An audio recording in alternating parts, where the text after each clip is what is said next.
কাই আলু দিয়ে ট্যাংরা মাছ দিয়ে চটচটি করব। সেজন্য ছোট ছোট আলুগুলো আমি কেটে নিয়েছি।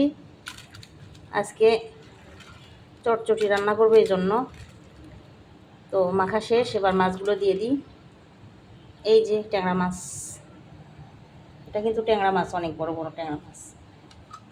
এই যে এই মাছগুলো দিয়ে আজকে আমি চটচটি তৈরি করব।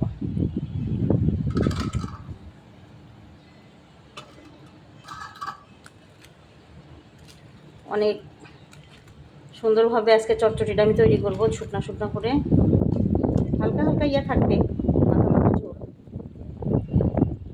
ট্যাংরা মাছের ঝোলও খাওয়া যায়, ভাজি খাওয়া যায়, সবই খাওয়া যায়। তাই আমি আজকে এত বড় বড় ট্যাংরা মাছ দিয়ে আজকে আমি চটচটি রান্না করতেছি। কোনো সমস্যা নেই তাতে, সমস্যাটা কোথায়, এই আর কি।